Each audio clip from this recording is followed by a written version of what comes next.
ఆక్షన్‌లోకి వెళ్తే ముందు ఏ ప్లేయర్‌ని కొనాలనే దాని మీద టీమ్స్ అవగాహనతో ఉంటాయి. వారి డేటాను కూడా తీసి పెట్టుకుంటాయి. ఏ ఆటగాడికి ఎంత ధర చెల్లించాలి, ఎవరి కోసం రిస్క్ చేయాలి, టీమ్‌కు ఎలాంటి వాళ్ళు ముఖ్యం అనే క్యాలిక్యులేషన్స్ అన్నీ ముందే జరిగిపోతాయి. కానీ ఒక్కోసారి పొరపాటు జరగడం కామనే. ఒకరిని కొనబోయి ఇంకొకరిని తీసుకున్న సందర్భాలు కొన్ని ఉన్నాయి.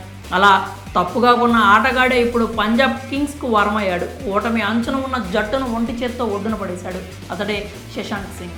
గుజరాత్ టైటాన్స్తో గురువారం జరిగిన మ్యాచ్లో శశాంక్ సూపర్ బ్యాటింగ్ కారణంగా పంజాబ్ నెగ్గింది. 29 బంతులు ఎదుర్కొన్న శశాంక్ 61 పరుగులతో నాట్అవుట్గా నిలిచి మ్యాచ్ను ఫినిష్ చేశాడు. శశాంక్ ఇన్నింగ్స్లో 6 ఫోర్లతో పాటు 4 భారీ సిక్స్లు కూడా ఉన్నాయి. దీన్ని బట్టి అతడి బ్యాటింగ్ ఏ విధంగా సాగిందో అర్థం చేసుకోవచ్చు. గుజరాత్ సంధించిన 200 పరుగుల భారీ టార్గెట్ను చేసేందుకు దిగింది పంజాబ్. కానీ captain Shikhar Dhawan, Jonny Bairstow దగ్గర నుంచి ఆల్రౌండర్ సికందర్ రాజా వరకు అందరూ ఫెయిల్ అయ్యారు. ఈ తరుణంలో క్రీజులోకి వచ్చిన శశాంక్ ఆఖరి వరకు నిలబడి విన్నింగ్ షాట్తో మ్యాచ్ను ఫినిష్ చేశాడు.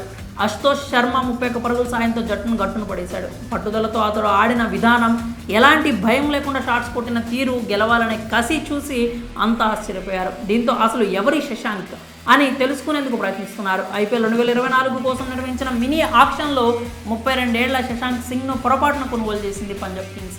19 ఏళ్ల శశాంక్ సింగ్ను కొనబోయి ఈ శశాంక్ టీంలోకి తీసుకుంది. అయితే కొనేశాక పొరపాటును గుర్తించిన ఈ శశాంక్ తమ జాబితాలో ఉన్నాడంటూ పంజాబ్ మేనేజ్మెంట్ మిస్టేక్ని కవర్ చేసింది. ఈ శశాంక్ను రాజస్థాన్ రాయల్స్ 30 లక్షల ధరకు 2019లో సొంతం చేసుకుంది. కానీ ఆ సీజన్తో పాటు తర్వాత ఏడాది కూడా అతడికి ఆడే ఛాన్స్ రాలేదు.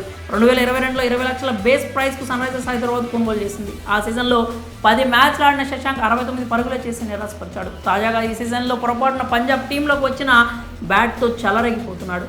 గుజరాత్తో మ్యాచ్లో పంజాబ్ గెలిచిందంటే దానికి అతడే ప్రధాన కారణం. మరి శశాంక్ బ్యాటింగ్ మీకెలా అనిపించిందో మీ అభిప్రాయాలను కామెంట్స్తో తెలియజేయండి.